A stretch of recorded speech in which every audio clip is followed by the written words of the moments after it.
우리는 계속해서 12월 동안에 우리가 내가 그리스도와 함께라는 주제로 갈라디아서 말씀을 계속 보도록 하겠습니다.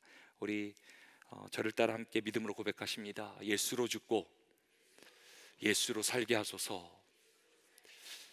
우리의 신앙은 오직 예수로 죽고 예수 그리스도만이 우리 가운데 살아나는 것, 그것이 우리의 신앙입니다. 그리고 우리는 연약하고 부족하고 또 쓰러지고 넘어지지만 이 땅에 우리의 구세주로 오셔서 지금도 우리의 왕이 되셔서 우리를 다스려 주시는 주님, 그분이 있기에 우리는 기쁨으로 그분을 경배하며 나아갑니다. 그래서 우리는 이렇게 또 인사하는데요, 저를 따라 믿음으로 고백하십니다. 메리 크리스마스. 날마다 아무리 세상 가운데 힘들고 어려운 일이 있어도 메리 크리스마스, 기쁨으로 그리스도를 경배하는 가운데 그분의 임재가 임하고 그분이 우리를 다스려 주시고 그분의 능력으로 말미암아 우리의 삶 가운데 하나님의 평강, 샬롬이 경험될 줄 믿습니다. 오늘은 벌써 네 번째 시간으로 갈라디아서 4장을 우리가 함께 살펴보려고 합니다. 제목은 우리가 너희는 이삭과 같이 약속의 자녀라인데요, 먼저 2주 전에 나눈 3장의 말씀이 오늘 말씀과 깊은 연관이 있기 때문에 짧게 복습해 보도록 하겠습니다. 사도 바울은 1차 선교 여행 시에 갈라디아 지역에서 복음을 전하게 됩니다. 하지만 바울이 떠난 후에 갈라디아 성도들은 거짓 교사들이 전한 다른 복음을 접하게 됩니다. 그래서 사도 바울은 1장과 2장에서는 복음이 무엇인가에 대해 말씀을 전합니다. 그리고 3장에 와서는 복음과 율법의 중요한 관계에 대해서 우리에게 설명해 줍니다. 사도 바울은 3장에 들어와 5가지 신앙의 중요한 질문을 던집니다. 구원이 어떻게 이루어졌습니까? 성령은 어떻게 임했습니까? 신앙은 어떻게 성장할 수 있습니까? 고난을 어떻게 이길 수 있습니까? 하나님의 역사는 어떻게 이루어집니까? 이 모든 질문의 답은 율법의 행위가 아닌 그리스도를 믿음으로입니다. 신앙은 오직 그리스도를 믿는 것입니다. 그리스도를 믿는 믿음에서 어떤 것이라도 더하면 그것이 다른 복음이 되는 것입니다. 하나님 오직 믿음으로만 인간이 구원을 받을 수 있다고 말씀하십니다. 그리고 사실은 구약의 아브라함을 통해 너무나 잘 드러납니다. 아브라함은 유대인들의 믿음의 조상일 뿐만 아니라 모든 족속, 하나님의 구원받을 모든 이방인들의 믿음의 아버지가 된다라고 말합니다. 그래서 사도 바울은 갈라디아 성도들에게 믿음의 조상 아브라함을 이렇게 소개합니다. 아브라함은 믿음으로 의롭다 하심을 받았습니다.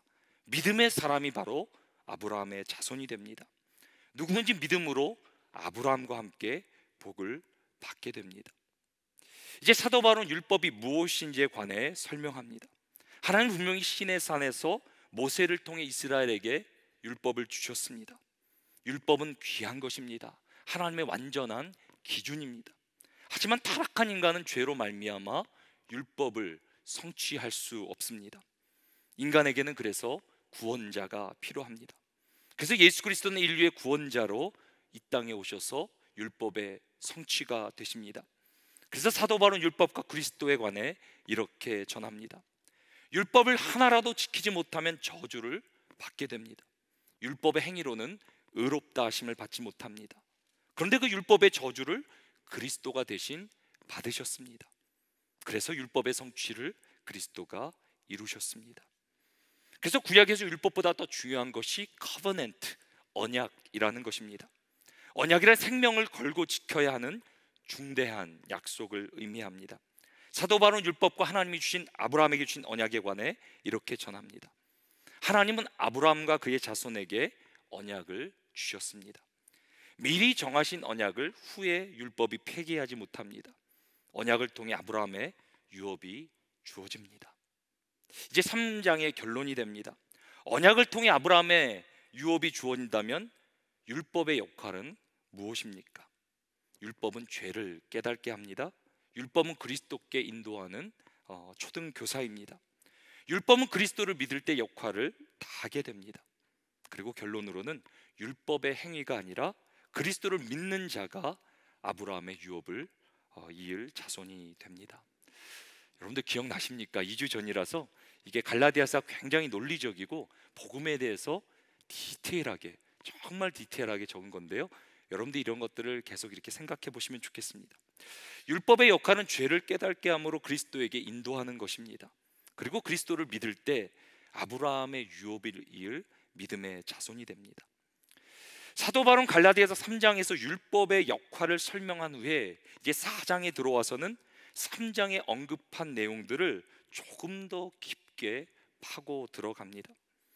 특히 사도 바울은 갈라디아 성도들이 쫓았던 율법이란 것, 율법으로 의를 이루고 구원을 이루려고 했던 그 율법의 한계를 명확하게 설명해 줍니다.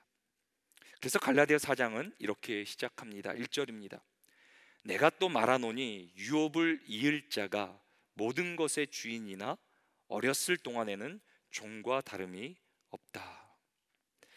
사도 바울은 4장을 시작하며 3장의 마지막 29절에 언급한 유업을 이을 자에 관해 자세하게 부연 설명을 하고 있습니다.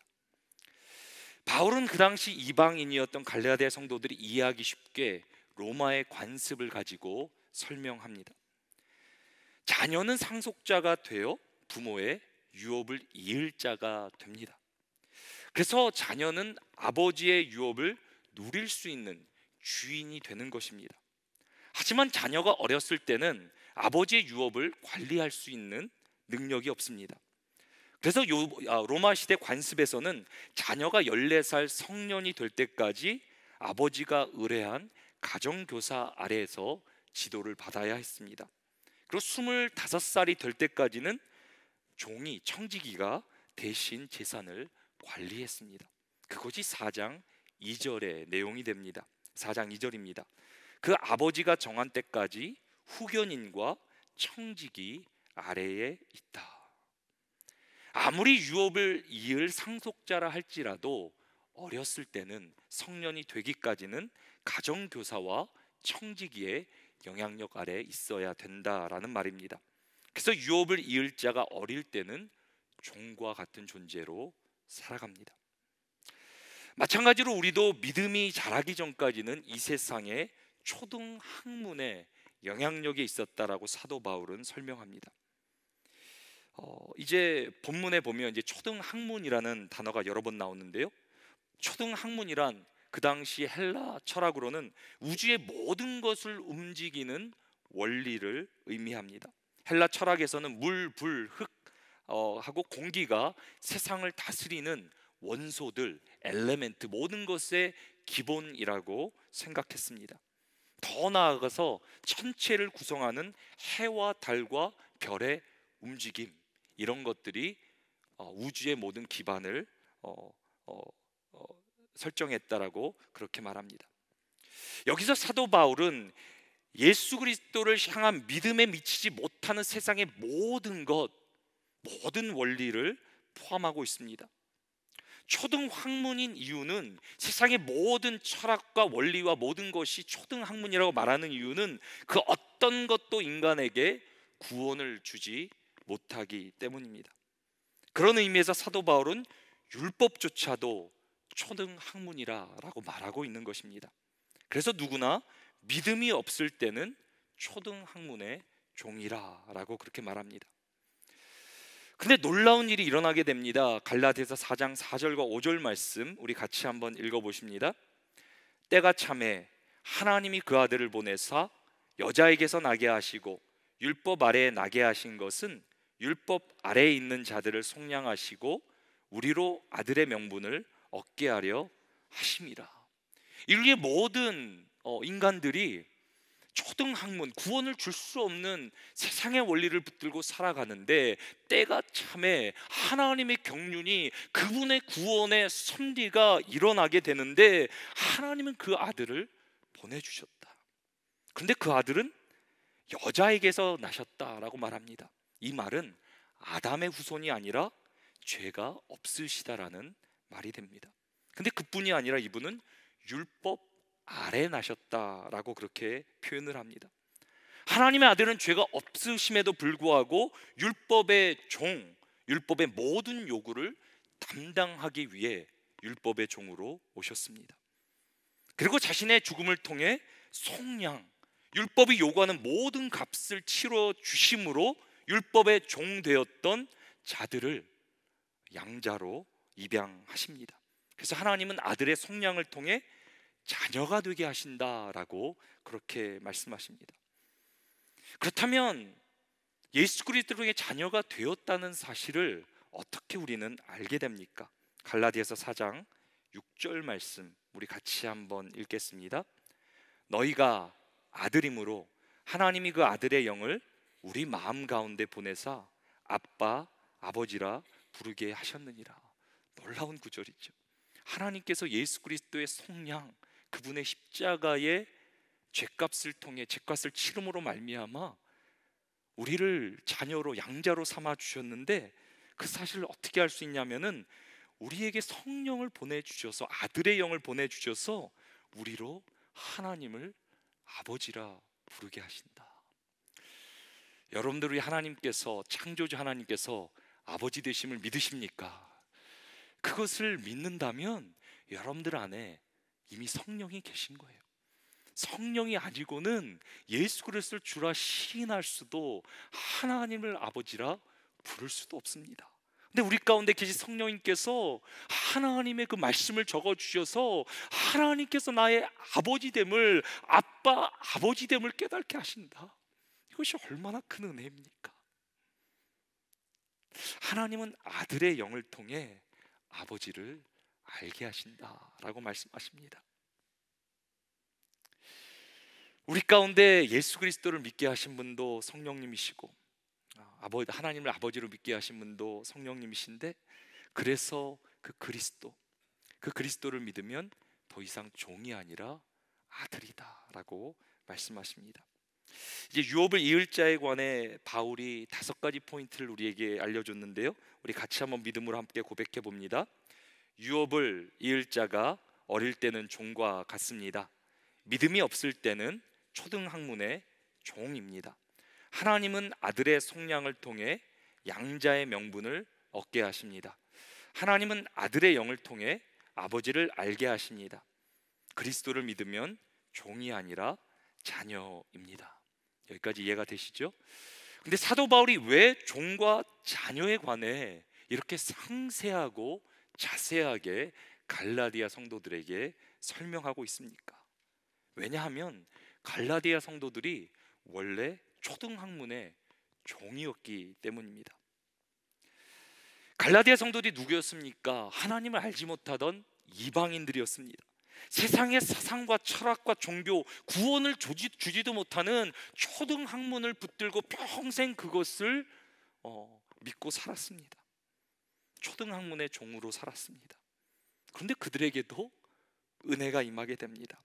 사도 바울을 통해 예수 그리스도의 복음이 전해지게 된 것입니다. 그래서 갈라디아 성도들은 그리스도를 믿어 자녀가 되었습니다. 그리고 예수 그리스도를 믿을 때 성령의 임하심으로 하나님을 깨닫게 됩니다. 그리고 우리 갈라디아 성도들도 아버지의 유업, 천국을 소유하게 된 자녀가 되었습니다. 그런데 하나님께서 자기의 아들을 죽이심으로, 속량해 주심으로, 성령을 보내주심으로 이런 은혜를 주셨건만, 양자 삼아 주셨건만, 갈라디아 성도들은 자꾸 율법의 행위로 다시 종이 되려고 하는 것입니다. 근데 만약에 갈라디아 성도들이 그리스도를 떠나 율법의 행위로 종이 된다면 어떻게 됩니까? 사도 바울이 생명을 걸고 전했던 복음이, 사도 바울의 수고가 다 헛것으로 돌아가는 것입니다. 그래서 사도 바울은 4장 9절부터 11절까지 말씀에서 안타까운 심경으로 이렇게 전합니다. 이제는 너희가 하나님을 알 뿐 아니라 더욱이 하나님이 아신 바 되었거늘 어찌하여 다시 약하고 천박한 초등학문으로 돌아가서 다시 그들에게 종노릇하려 하느냐? 너희가 날과 달과 절기와 해를 삼가 지키니 내가 너희를 위하여 수고한 것이 헛될까 두려워하노라. 여기서 날과 달과 절기와 해라는 의미는 유대인의 절기를 의미합니다. 갈라디아 성도들은 예수 그리스도를 믿음으로, 오직 믿음으로 자녀가 되었습니다. 하나님의 자녀가 되었습니다. 하지만 거짓 교사들이 와서 뭐라고 자꾸 말합니까? 유대인의 율법을 먼저 지키고 유대인이 되어야 의롭게 될 수 있다. 그래야 구원도 받을 수 있다라고 갈라디아 성도들에게 속이기 시작합니다. 근데 그 당시 갈라디아 성도들은 이것이 굉장히 매력 있게 들립니다. 왜? 예수님도 유대인이셨고 바울도 유대인이고 아브라함도 유대인이고 유대인이 되면 더 좋은 거 아닌가? 나도 먼저 유대인이 되는 게 맞는 거 아닌가? 그렇게 가리키니까 자신들도 그렇게 믿을 수밖에 없습니다. 그리고 그 당시에는 대부분 그리스도인들이 유대인들이었어요. 그리고 유대인들은 자신들이 선민이라고 믿었습니다. 먼저 유대인이 돼야 하나님의 백성이 될 수 있다라고 그렇게 믿었습니다. 그래서 갈라디아 성도들은 복음으로 구원을 받았는데 이제는 유대인이 되려고 노력합니다. 갑자기 유대인의 절기를 지키려고 하고 율법을 지키려고 하면서 구원을 이루려고 합니다. 율법의 행위로 다시 종이 된 것입니다. 이런 갈라디아 성도들을 향해 사도 바울은 간절한 마음으로 이렇게 전합니다. 갈라디아서 4장 12절입니다. 형제들아 내가 너희와 같이 되었은즉 너희도 나와 같이 되기를 구하노라. 형제들아 내가 너희와 같이 되었다. 사도 바울이 원래 어떤 사람이었습니까? 갈라디아 성도 같은 이방인들하고는 상종도 하지 않았던 경건한 유대인이었습니다. 베냐민 지파요 바리새인 중에 바리새인이었습니다. 자기 같은 연배 중에서 자기보다 더 율법을 지키는 자가 없다라고 자신할 만한 대단한 유대인이었습니다. 모든 율법을 어떤 사람보다 잘 지켰던 사람입니다. 근데 예수 그리스도를 만나 그 인생이 깨지게 됩니다. 그게 아니구나. 예수 그리스도를 믿어 하나님의 자녀 구원을 얻게 됩니다. 그리고 예수 그리스도가 부르셔서 이제는 이방인들에게 복음을 전하는 이방인의 사도가 됩니다. 그리고 바울은 자신이 까지 붙들었던 모든 유대인의 것을 내려놓고 이방인들과 함께 먹고 자고 살고 그들에게 복음을 전하는 일에 자신의 인생을 바쳤습니다. 복음 안에서 바울은 이방인같이 되었습니다. 심지어 바울은 이 복음 때문에 이 복음을 전하기 위해서 핍박까지도 두려워하지 않았습니다. 4장 13절입니다. 내가 처음에 육체의 약함으로 말미암아 너희에게 복음을 전한 것을 너희가 아는 바라. 사도 바울은 이방인들에게 예수 그리스도를 전한다는 이유로 온갖 핍박을 받게 됩니다. 루스드라라는 곳에서는요 복음을 전하다 돌에 맞아 죽은 줄 알고 도시 밖으로 이렇게 끌려갔어요. 버려지게 돼요. 피투성이의 만신창이가 되었을 거예요. 그럼에도 불구하고 바울은 기적적으로 그 다음날 일어나 또 이방인들에게 복음을 전한 거예요. 이것이 갈라디아 교회 가운데 복음이 전해진 그런 이유예요. 심지어 사도 바울은 19절에서 갈라디아 성도들을 사랑하며 섬겼던 그 바울의 수고가 해산하는 수고와 같다라고 그렇게 전합니다. 그런 바울의 사랑을 알기에 바울이 전하는 복음을 깨달았기에 갈라디아 성도들은 바울을 어떻게 대해 주었습니까? 4장 14절과 15절 우리 같이 한번 읽겠습니다.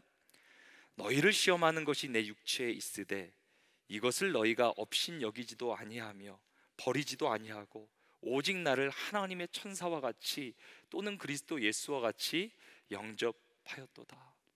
사도 바울이 복음을 전하고 다니는 그때 뭐 이렇게 좋은 모습이었겠습니까? 이렇게 좋은 옷을 입고 양복을 입고 전했겠습니까? 만신투성이 같아요. 상처투성이 같아요. 유대인들은 쫓아다니면서 핍박하고 그 당시 그리스도인이 되면 핍박을 받는 거예요. 무슨 바울에게 흠모할 만한 육체의 모습이 있었겠습니까?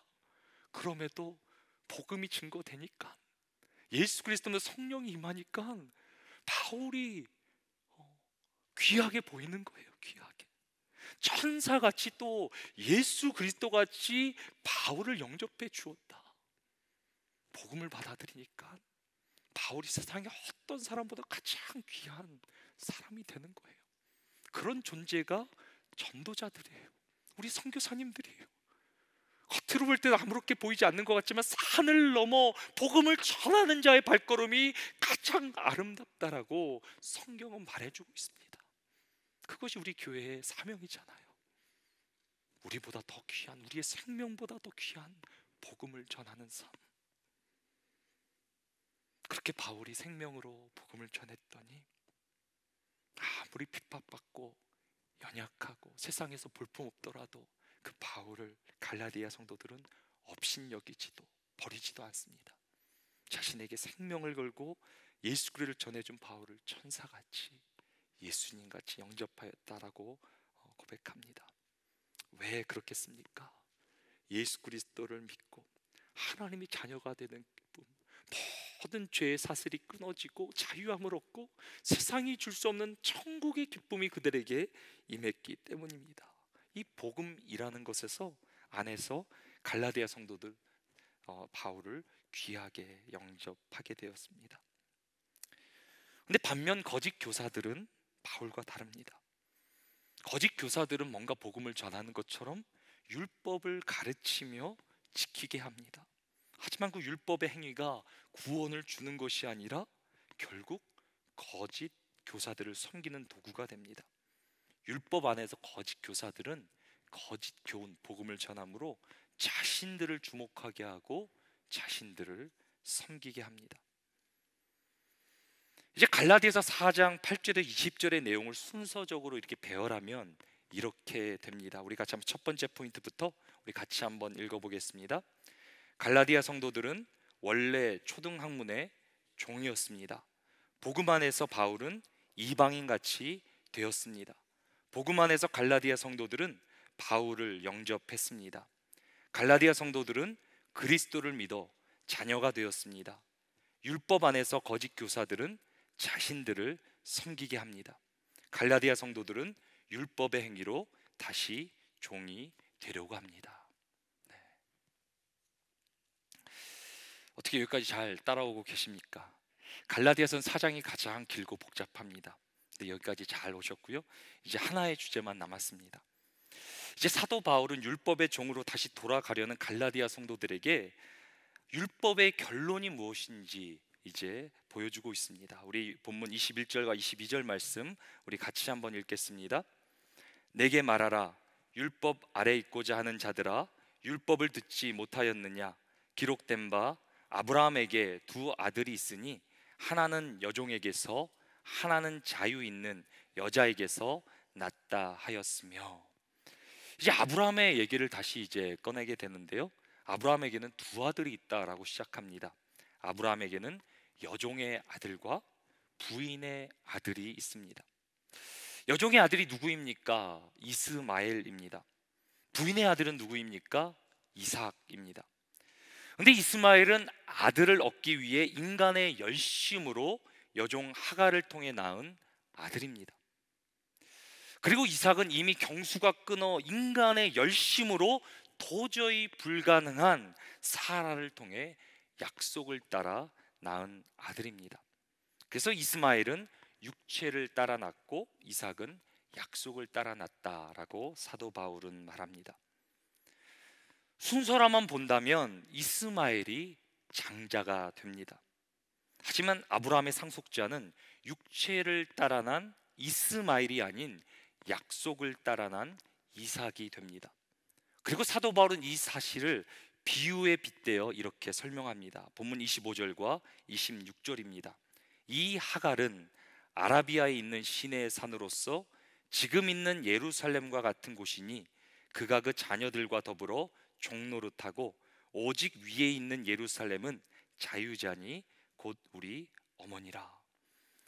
이게 갈라디아서에 나오는 구절 중에 가장 어려운 난해한 구절인데요. 제가 여러분들에게 그래도 간단하게 또 쉽게 설명드리겠습니다. 육체의 아들을 낳은 하갈은 율법을 상징하는 신의 상과 같습니다. 더 나아가 하갈은 이 땅에 존재하는 예루살렘 성전과 같습니다. 율법을 통해서, 신의 산을 통해서, 짐승의 제물을 통해 드리는 제사를 통해, 예루살렘 성전을 통해서는 절대로 하나님의 의를 이룰 수도 구원을 받을 수도 없다라는 것입니다. 하지만 사라는 하나님이 약속하신 하늘의 성전이라고 말합니다. 완전한 제물로 오신 어린 양 예수 그리스도를 통해 드려진 단 한 번의 십자가의 제물을 통해 모든 죄값이 치러지고 율법이 휘장으로 율법이 갈라져 하나님의 보좌 가운데 나아가는 길이 열리게 되었다. 그래서 예수 그리스도는 율법의 성취가 되었다라고 성경은 분명히 말해주고 있습니다. 그래서 율법으로는 이룰 수 없는 것을 예수 그리스도가 이루게 되었고, 그래서 육체의 자식이 아닌, 아들이 아닌 약속의 아들이 결국 상속을 받는다라는 것입니다. 그래서 약속의 성취 대신 그리스도를 믿으면 이삭과 같이 약속의 자녀가 됩니다. 하지만 여기서 우리가 깨달아야 할 중요한 한 가지 사실을 사도 바울이 또 말해주고 있는데요, 오늘 본문 29절 말씀 우리 같이 한번 읽겠습니다. 그러나 그때에 육체를 따라난 자가 성령을 따라난 자를 박해한 것 같이 이제도 그러하도다. 이제 약속의 아들 이삭이 태어났을 때 이미 육체를 따라 태어난 이스마엘은 나이가 이미 들었습니다. 그래서 어떻게 합니까? 이스마엘이 약속의 아들 이삭을 핍박하게 되죠. 그 마찬가지로 이 땅에서도 육체를 따라난 자가 성령을 따라난 자를 박해할 것이다.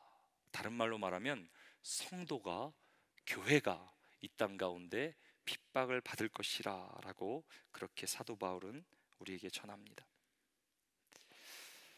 하지만 결국 이삭과 이스마엘의 결론이 어떻게 됩니까? 이삭은 약속의 아들로 아브라함의 유업을 얻게 됩니다. 하지만 하갈과 이스마엘은 내쫓임을 받게 됩니다. 그리고 여종과 그 아들은 유업을 받지 못한다. 이것이 사도 바울이 전하고 싶은 그런 말씀의 요지가 됩니다. 율법의 행위로 구원을 얻으려고 하면 결국 하나님 나라를 유업으로 받기는커녕 쫓겨나 심판을 받게 될 것이다 라고 말합니다. 하지만 갈라디아 성도들에게 이렇게 마지막으로 우리의 존재가 누구인지 다시 한번 이런 결론을 맺게 되는데요, 오늘 본문 마지막 장 31절 말씀 우리 같이 한번 읽겠습니다. 그런즉 형제들아, 우리는 여종의 자녀가 아니요 자유 있는 여자의 자녀니라. 아멘. 우리는 여종의 자녀가 아니라, 육체로 낳은 자녀가 아니라 하나님의 나라를 소유한, 약속으로 낳은 예수 그리스도를 믿는 아브라함의 자손인 줄 믿으시기 바랍니다. 그렇다면 우리는 천국을 소유한 백성이 됩니다.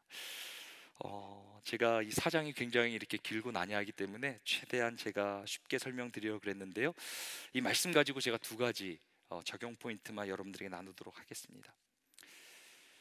우리가 이렇게 말씀을 들었음에도 불구하고 갈라디아 성도같이 아직도 초등 학문을 쫓아 다시 종의 삶을 살려고 우리가 하는 것은 아닙니까? 우리에게 구원을 주지 못하는 그 어떤 것, 세상의 모든 것이 초등 학문이라고 사도 바울은 분명히 말하고 있습니다. 그리고 세상을 쫓으면 초등 학문을 쫓는 종의 결론은 심판이라, 멸망이라 분명히 사도 바울은 말합니다. 우리는 그리스도만을 의지함으로 천국을 소유하는 자녀의 삶을 살아야 되는데, 혹시 우리 가운데 아직도 세상을 쫓는 모습은 어떤 모습들이 있습니까? 오늘도 하루 살아가면서 예수 그리스도를 쫓으셨습니까? 아니면 세상에 사라질 것, 썩어질 것, 사도 바울이 초등 학문이라고 말한 것들을 우리가 쫓고 살았습니까? 그것을 쫓는다면 그것은 영원한 가치가 없고 우리를 결국 불행하게 할 것이다 라고 사도 바울은 분명히 말해주고 있습니다. 그래서 우리는 끝까지 초등 학문, 세상의 모든 것이 정말 하늘의 영원한 영광이 아니라, 하늘의 영원한 가치가 아니라 사라질 것이라는 것, 썩어질 것이라는 성경의 그런 가르침을 우리는 기억해야 됩니다.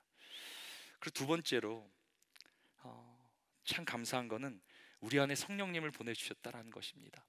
성령님께서 우리 안에서 하나님을 아버지로 증거하는 분이시라. 그래서 때로 우리가 왜 세상 것에 유혹되어 쫓아 살아갑니까? 우리도 때로는 두렵고 힘들고 어렵고 세상에서 그거 붙들지 않으면 죽을 것 같아서 때로 우리도 그렇게 살아가지만 성령님은 끊임없이 우리 가운데 증거해 주십니다. 너는 내 자녀야. 너는 내 사랑하는 아들이야, 딸이야. 내가 너를 끝까지 붙들어 줄 거야. 내가 너를 도와줄 거야. 성령님께서 지금도 말씀하신다는 거예요. 그 말씀을 듣는다면 우리는 다시 한번 초등학문에서 벗어나 예수 그리스도 안에 살아가게 될 줄로 믿습니다. 그것이 복음이에요, 복음. 오늘 제가 읽지는 않았지만 본문에 나중에 여러분들 묵상하다 보면 잉태하지 못한 자여 즐거워하라, 사라를 말하면서 잉태하지 못한 자여 즐거워하라는 말씀이 있는데요. 이게 무슨 말이냐면 사라가 얼마나 90세까지 안타까워했겠습니까? 간절했겠습니까? 불가능한 일을 살았는데 하나님께 그 간절함을 가지고 상한 마음으로 나아갔더니 하나님께서 그 마음을 고쳐주시고 역사하시고 하나님의 약속의 성취를 보게 하셨다라는 것입니다. 그래서 우리가 정말 우리 존재가 누군가를 깨닫는다면 우리 안에도 상한 마음으로 나아가야 됩니다. 나는 아무것도 할 수 없습니다. 내 안에 선한 것이 없습니다. 하나님께 나아갑니다. 그런데 그 상한 마음을 하나님께서 가장 기뻐하세요. 때로는 우리의 환경을 통해서 상한 마음을 주시고 우리의 육신의 고통을 통해 상한 마음을 주시고 나는 잉태할 수 없습니다. 아무것도 할 수 없습니다라고 사라의 마음으로 나아갈 때 하나님께서 그 딸을 통해 약속의 아들이 나오게 하는 하나님의 나라가 성취되어지는 놀라운 역사를 보여주신다라고 우리 가운데 분명히 말해주고 있습니다. 제가 참 감사한 건요, 우리 목사님들하고 이렇게 얘기하다가 이다화 목사님 얘기해 준 것 같아요.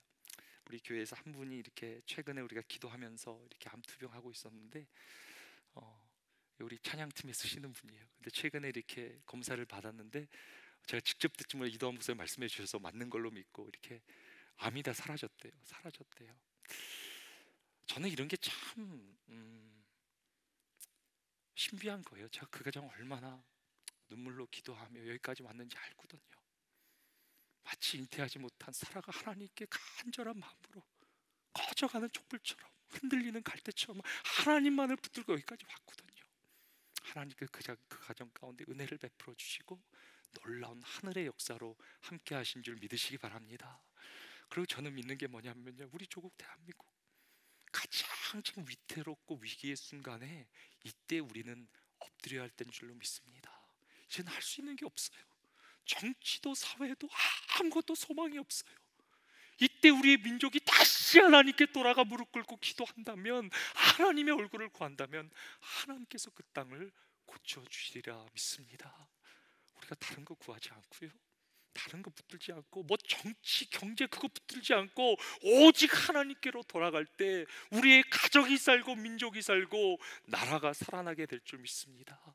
그래서 우리는 오직 예수 그리스도 복음을 붙들고 살아야 되는 줄로 믿습니다.